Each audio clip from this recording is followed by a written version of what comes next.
following announcement has been paid for by the Wrestling Epicenter.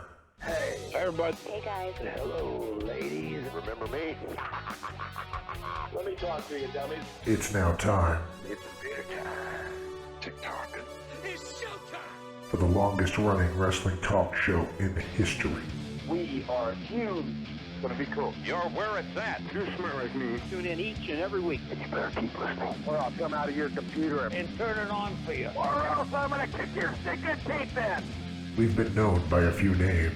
The needs of the many far outweigh the needs of the few. The interactive interview, Interactive interview. Oh, yeah. Interactive interview. The interactive interview. Interactive interview. The interactive interview. interactive wrestling radio, Interactive wrestling radio. Interactive Wrestling Radio. Interactive radio. Interactive wrestling radio. Interactive wrestling radio. The Blaze, Blaze 1260 AM. The Blaze. The Blaze. Blaze. The Blaze Rock. and a lot of other names. Weekend Weird of Wrestling. The Pile Driver. The Epa Wrestling Center. 3-count wrestling. The Hours Lab. But it's all one show, the Wrestling Epicenter. Wrestling Epicenter. The Wrestling Epicenter. The Epicenter. Wrestling Epicenter, dude. The Wrestling Epicenter. Don't get off. And your host from day one, By ignorance or arrogance. James Walsh. Wake up, sleepyheads. Dr. Carol House. It all starts What a rush. Oh, Boomer Sooner. Thank you very much.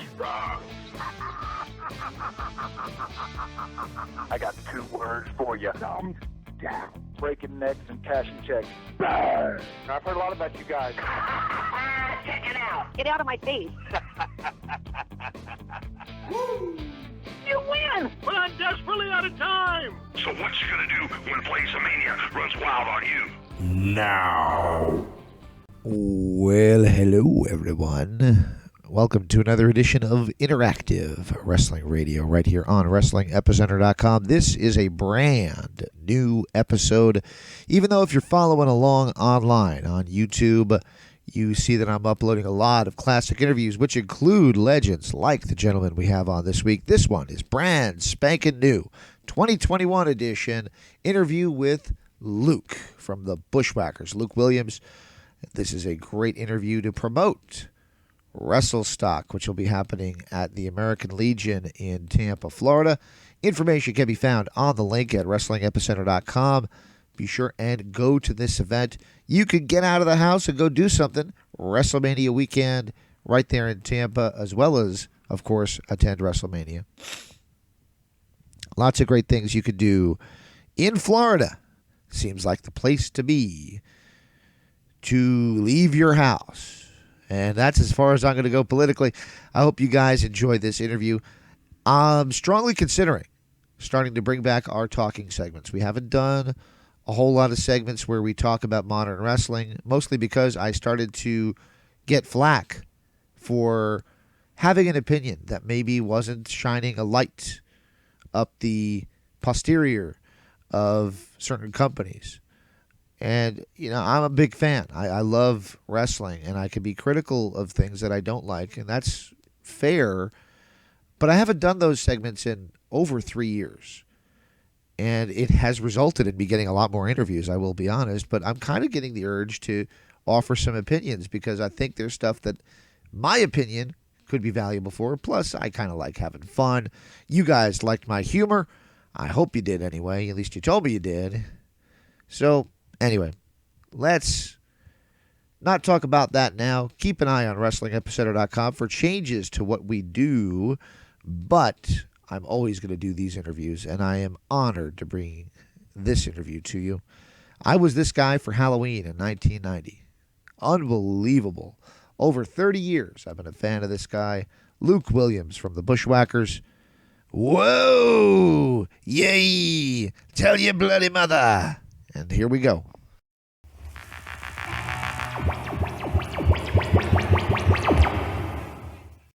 Hi, gang. This is Mean Gene Okerlund from World Wrestling Entertainment, reminding you You're where it's at with the interactive interview right here online. Available now in the archives at interactivewrestlingradio.com. It's our exclusive interview with the American Dream, Dusty Rhodes. So no, we respect each other in the ring and what we've done, and there's a respect there. And even though if he would say something bad, he kept coming back to that respect thing. People had told me, but there's a respect there. But it's business. Business is business with me and him. This classic 2005 interview can be heard at WrestlingEpicenter.com and InteractiveWrestlingRadio.com.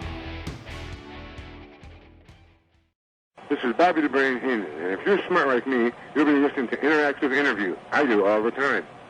Welcome back to Interactive Wrestling Radio right here on the Wrestling Epicenter. Joining us on the Newsmaker line right now is a true legend and a WWE Hall of Famer, Luke Williams from the Bushwhackers. Are you here with me, sir?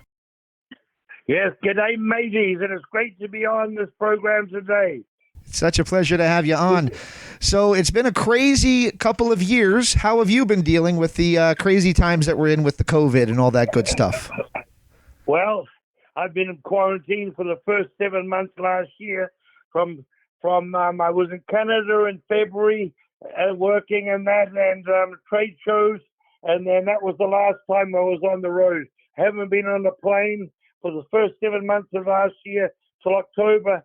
I was more or less quarantined at home. I started going to the gym, I think, in October.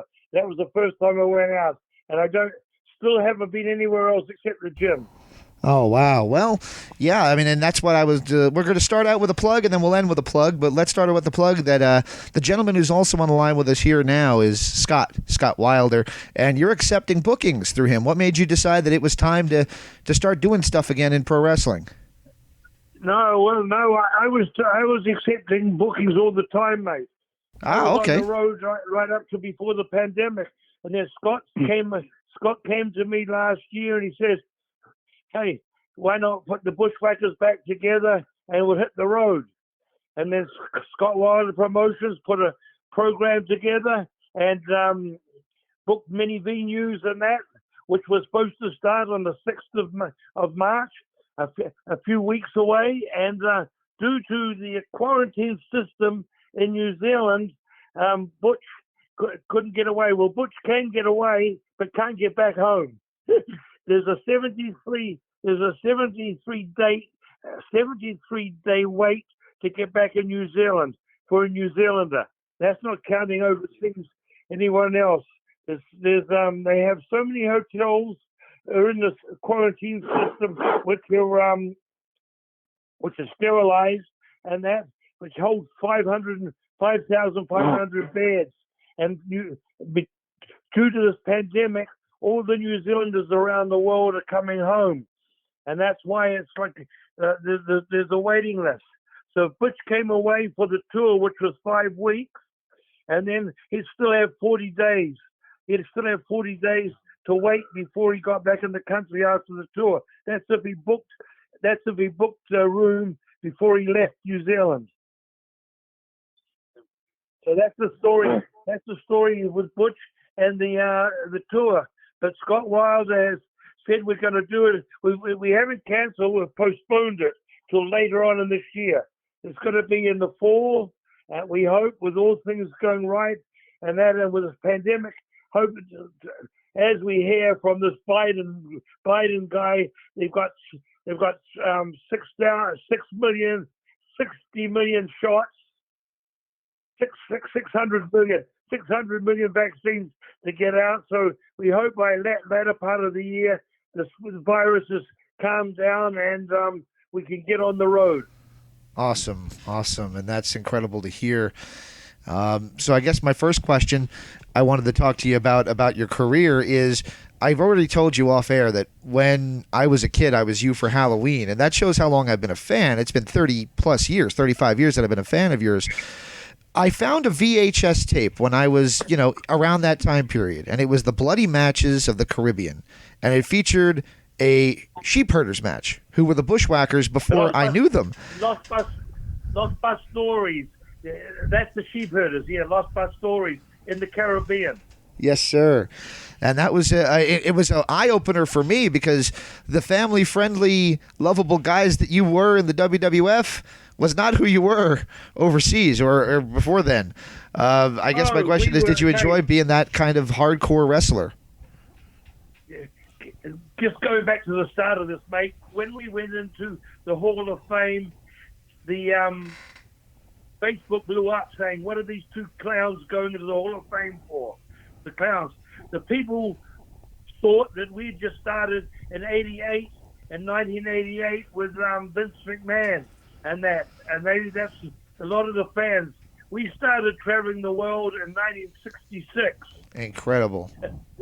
I started in 1962, and we were blood and guts. We were sort of known as hardcore.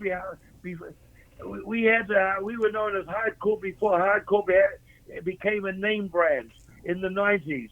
We were doing from the 70s. We were doing barbed wire matches, cage matches, polka, minor glove matches, boot camp matches, anything we could put a name to. We sort of came up with a match, all kinds of matches. As you know, the territory days, there was 20 territories in North America, and you were in 4 of those, and 7 days a week. You were in 4 towns, four of the same towns every week, and the other towns you're most probably in were every month. You know what I mean? The other 3 towns in a week. And so you had to come up with different ideas for different matches, and that when you're working with the same tag team. So we came up with numerous matches that I can't even think of the names of now. But, you know, coal miners' gloves were some of them too. Yeah, there was a lot of stretcher matches, first blood matches, all sorts of stuff. Did you feel restricted in the WWF? Like you couldn't do that kind of crazy stuff because it was more of a family-friendly? Hey, we were getting on it. Hey, mate, we were getting on too. We're in the 40s by the time we went to WWE, and Vince said to us, you know, when we came in, I'd like to make you guys the baby faces. And of course, Butch popped up. He said, if you can make these faces baby faces, go ahead. Go ahead. And Vince turned around and he says, look at the mugs on my top baby faces. Hulk Hogan, Randy Savage, Hacksaw Jim Duggan. They're not the prettiest mugs. So when we left NWA, most of the companies we worked for were under the NWA banner, and we worked out of Charlotte from '79 on TBS.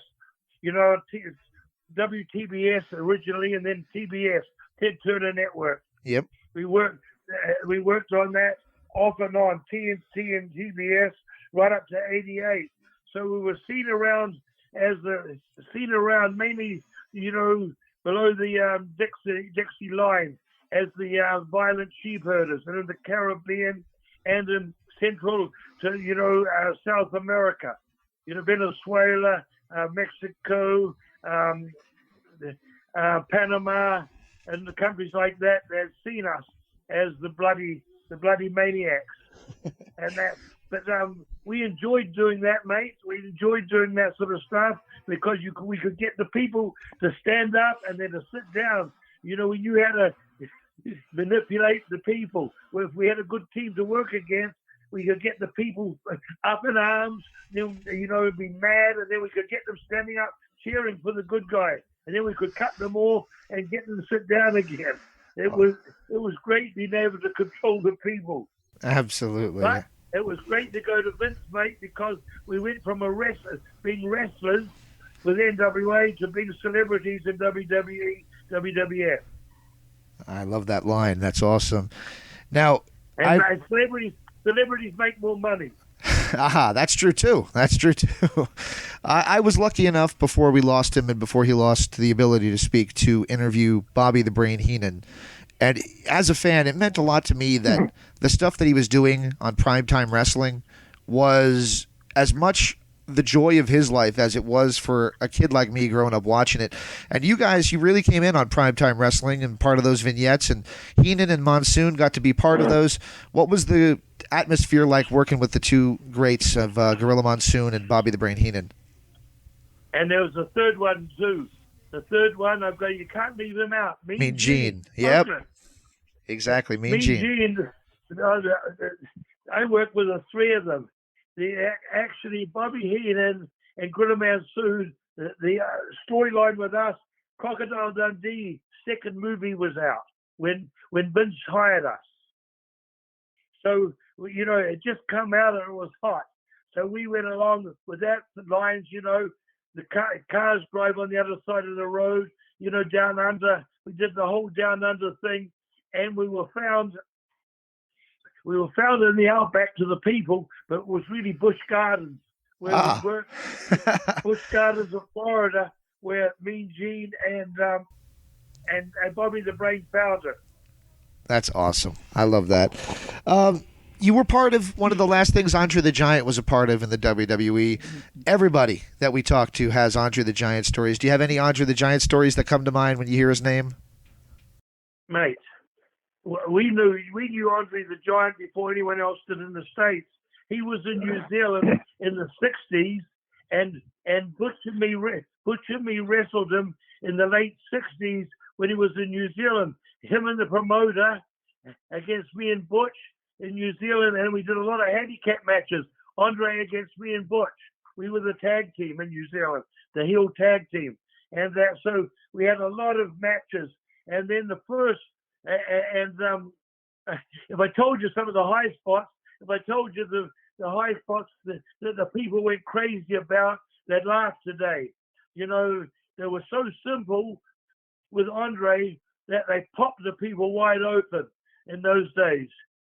I'm just going to, for instance, we'd kick him in the stomach, he'd bend over, Butch would get one arm and put him in the top wrist lock, and I'd get the other arm and put him in the top wrist lock. So we had a wrist lock on both sides of him. He would stand up straight, and we'd be hanging there. Our feet, you know, he was 7'3" or 4, you know, originally, and our feet would be off the ground by at least a foot. You know what I mean? We'd be hanging there. He'd lift his arms wide open, right? So we'd be on either side of him, and then he'd swing us to the left, swing us to the right, and like that, with his arms out like he's on the cross, you know. And then he would swing both arms together. We'd hit each other in the middle, 4 to the 4, and roll out. And the crowd used to go bananas. That was how simple things we did those days. Anyhow, getting back to Andre, was the first thing when we came to North America in '72. Andre was and we came into a territory called Grand Prix in Montreal. The Vachons brought us to North America, and they owned the territory. Edward Caponti had shares in it, and there was a blind man. Anyhow, we came in there, and the top baby face was Andre. Andre had come into North America 6 months before we arrived, and the top heel was Killer Kowalski, who had been within Australia from '66. We'd known Killer from 1966 because we worked for Jim Barnett, WCW, World Championship Wrestling, which was in Australia in 1965 right to '72. So when we came into that territory, and we knew the top heel and the top babyface. So we're on tour with Dominic DiNucci and Andre, and that Dominic he's still alive. His birthday was the other day. Yes, sir. He was 88 or 86. Yeah, he trained a lot of greats. He trained the greats Shane Douglas and Mick Foley, in fact. Yeah, his birthday was about 2 weeks ago. Anyhow, he's still kicking. God bless him. Anyhow, we're on a tour. This is 1972, right up the top of Canada, and north. I'd say 1,000 miles north of Montreal. Way up. It's what can I say? 800 miles, 1,000 miles. Anyhow, and we're doing this tour with Andre. Anyhow, after the last show, we're heading back, which was about an 8-hour ride back from the last town to Montreal, and there was Andre's manager. I forget his name now. He was a Frenchman, a good hell of a guy. But Andre fell out with him in the end. Yeah, he's on the documentary, but I cannot remember his name, I'll be honest. Yeah, no, I know him well, but I can't think. Hey, I'm having a brain fart, mate. Anyhow, we're on the way back. They bought 72 beer, cold beer, when we left, right? And there's Andre and his manager's driving. So this has got me down, mate. The name of the guy, because I knew him well. Anyhow, we get about 3 hours down, 2.5 hours down, 3 hours down. They've run out of beer, 72 beer. Andre, a can of beer is only 2 gollops for Andre. You know what I mean? Yeah, he was a big boy. Andre's drunk about 36 in a couple of hours. Anyhow, we stopped for more beer, and when we stop, we get out of the car first because we're the heels. Butch and me got blonde hair and black beards, and they stay in the car. So let us go into the store first. It's a truck stop where you can the diner parts on one side, and one of those 24/7 truck stops. Anyhow, the dining and all the other truck parts and gasoline is all on the other side, right? Anyhow, we go in, and as we're going in, these French kids, it's school holidays. It's in July or something like that.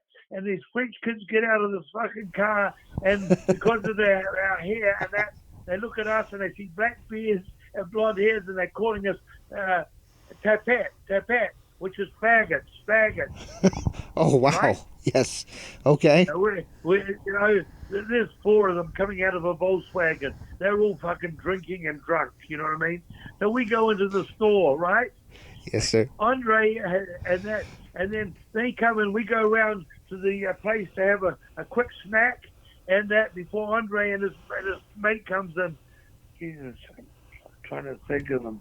I'm looking it up as we speak, trying to find it, but I'm not seeing it. Anyhow, Andre hears them yelling at us like that. He goes to their Volkswagen and grabs it on the side and tips it up on its side. You know those old Volkswagens in the 70s? Yes, sir. Those were pretty big. This is how strong Andre is. He put that son of a bitch on its side. Oh, now, wow. Without a word of a lie. He was young. 70, he was young, in the late 20s or something like that. You know what I mean? In the 20s. He died in 1992, and this is 20 years, 72. So he's got to be in the 20s, and he lifted that bloody. He was so strong, mate. He wasn't 500 pounds then. He was only say just under 400 pounds, and just an athlete. So strong. That's the Andre story, mate. I love it, man. Thank you so much for that. And one of the greatest matches I saw was Don Leo Donaldson, who was 6'8", 6'9", 350, 325, Canadian guy, and Andre do a curfew match. Don Leo could do kip-ups, and Andre could drop kick. When Andre was young, he could drop kick. Incredible. Yeah, I've seen that match, actually. Don't forget, they were British. He was taught European style, British style, before he came over to North America. He got more American style when he came down to Australia and New Zealand when he worked for Jim Barnett. I was brought up English style, European style, and that you couldn't kick or punch. And then Andre was like that too. And then it was all changed when he started working for Jim Barnett. And then he came over to Canada and his style changed, of course. Of course. Well, I promise I will end up talking. I know Scott's on the line. We will talk about WrestleStock coming up here in a few weeks. But before we get there, just a couple more questions for you before we do that. Let's talk a little bit about the Royal Rumble. I thought it was so incredibly unselfish for you to march in, get thrown out, and march out. That was one of the more timeless spots ever in Royal Rumble. It's included in almost all the great Royal Rumble match and clips in history. Thoughts on that? And did you? Pissed off, James. Yes, sir. I'm pissed off at the moment because Vince stopped using it in 219 and 220. He used that clip right up on every year, right up to 219. Oh wow, he did. I did not. I didn't even notice he stopped using it. That was a priceless clip. You know, I've been hired in the last 20 years. I've been hired to do that spot in Royal Rumbles maybe a dozen times. I love it. I love it. So I have a silly question for you. Could you defend? By the way, yes, sir. By the way, with that, I didn't finish the story. By the way, Butcher's still pissed off. He went in 20 minutes before me. I went in and out in 4 seconds. He was in for another 5 to 10 minutes after me, and we got the same pay. He's still pissed off. That's priceless. I love it. So there's a wrestler right now on All Elite Wrestling who's using a phrase that you guys used to use in the 90s WWF, and that's Hongi. Hongi.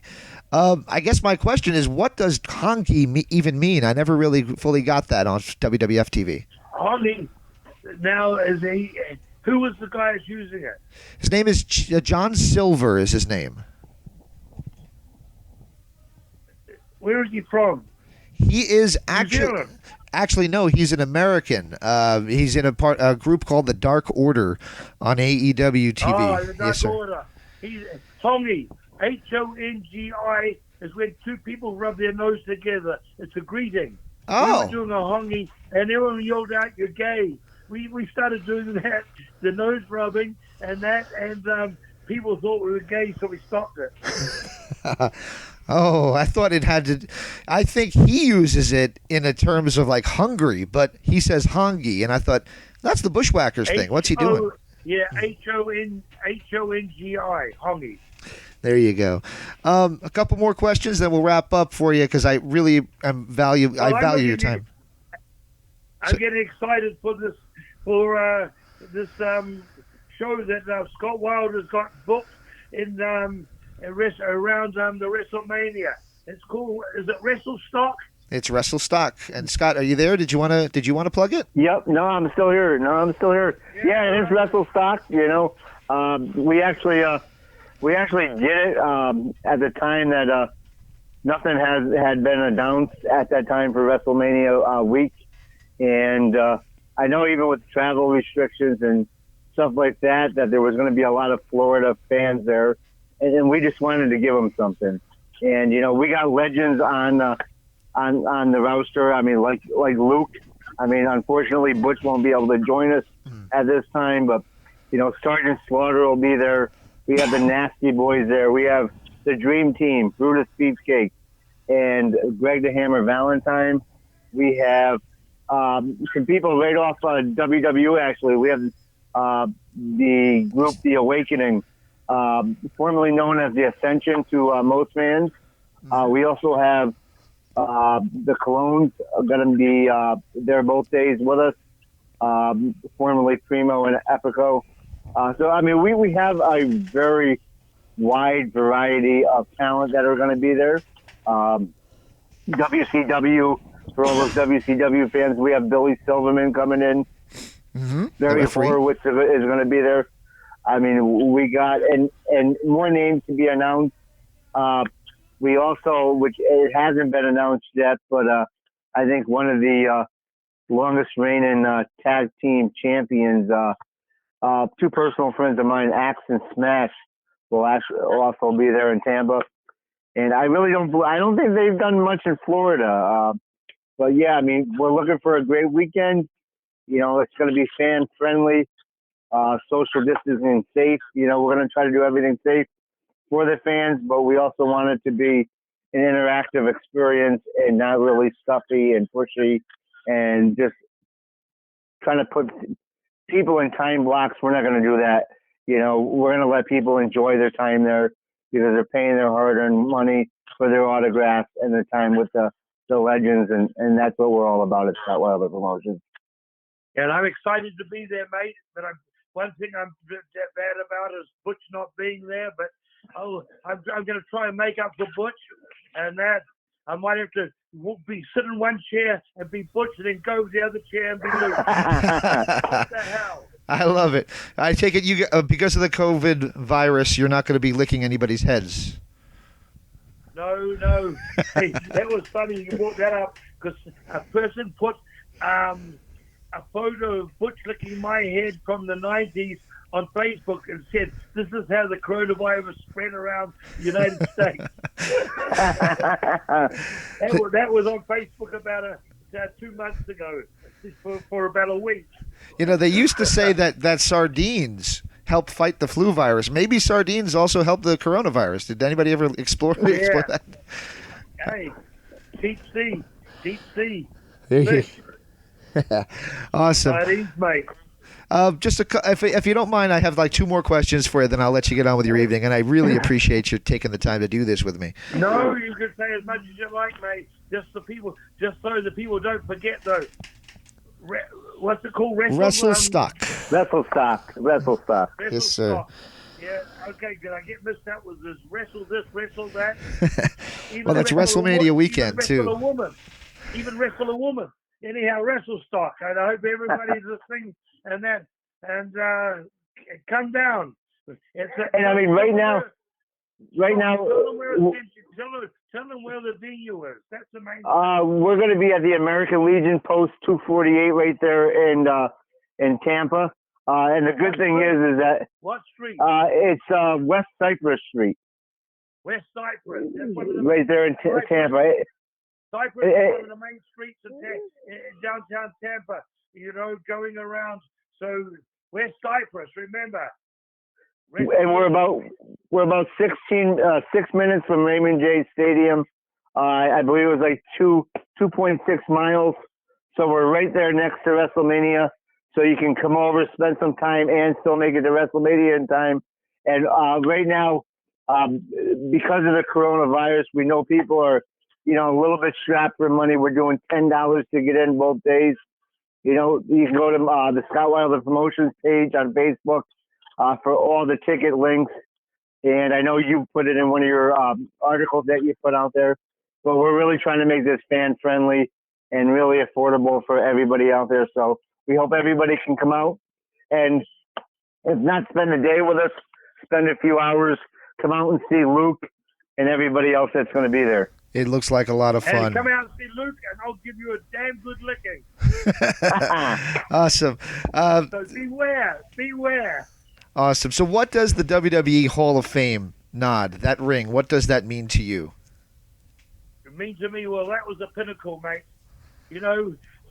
When they rang me up and told us that we'd like to go in the Hall of Fame, I should have been excited. The first thing I said is about bloody time. I love it. Because a lot of people, it was a long time. And last year we were supposed to go into the Pro Wrestling Hall of Fame, which is in Texas. That was supposed to be last year, but due to the pandemic, it was cancelled. And this year, we hope to go in it this year. They rescheduled it. So we're just hoping that later on the year that the virus just goes down and we can pick up that too. Is that John Mantell's version of the Hall of Fame? So the WWF was the pinnacle after battling all the years, going through this and that, and then becoming a Hall of Fame there, which is the most advertised Hall of Fame in the world. WWE, I know you're picked by The Office and all those people, where the other one you're picked by wrestlers. You're picked by the former, the other one, you're picked by the former Hall of Famers to go in it. But the WWE is more prestigious, because of the publicity. And that speech was incredible. You got even Bret Hart, who can be a little bit uptight at times, but you even got him to get up and do the Bushwhacker March, which was awesome to see. Mate, we've known Bret since he's 14. I worked for his dad in 1973. Yes, sir. We worked on top there. And to tell you, I actually wrestled his dad. Awesome. Butch and me actually wrestled with Tommy, this was in 79. We went back there for 6 weeks to Stu House territory. Tommy Billington, the Dynamite Kid. Yes, sir. Butch and myself, we were the British connection against the Hart family. Stu, Brett, and Bruce. Bruce, Hart. yes, sir. Mm-hmm. And that's that. Incredible.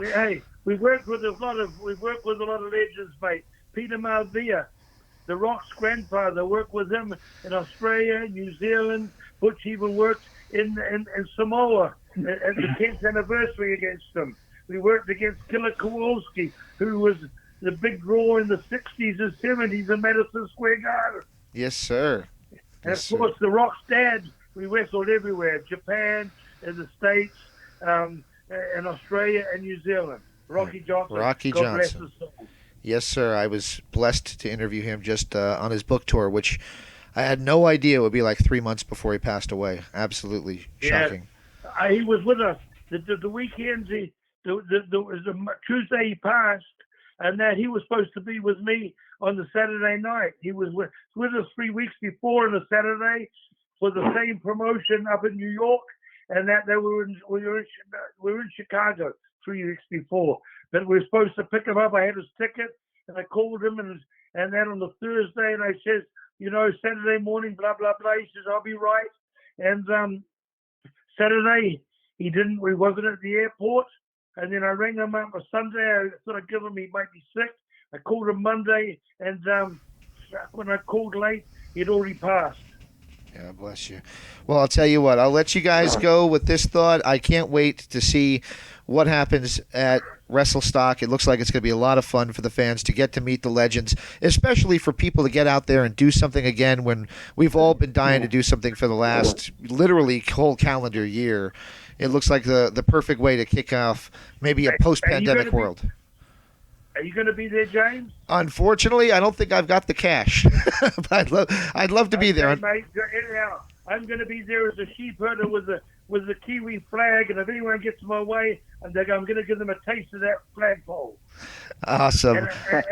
And it's steam pipe, So I hope they get the juice for me. Awesome. That's perfect. Hey, before I let you go, do you mind if I ask for one last favor from you? What's that, mate? Do you mind if I ask for a station ID just saying this is Luke and you're listening to the Wrestling Epicenter? And you can, of course, put any spin on it that you like. Is it Epicenter? Epicenter. You're saying it right. Yes, sir. Epicenter. Okay. You ready? I'm ready. Whoa, g'day, mateys. WWE Hall of Famer and wrestling legend here. And, folks, you've got to listen to... oh, shit. I forgot the name. The Wrestling...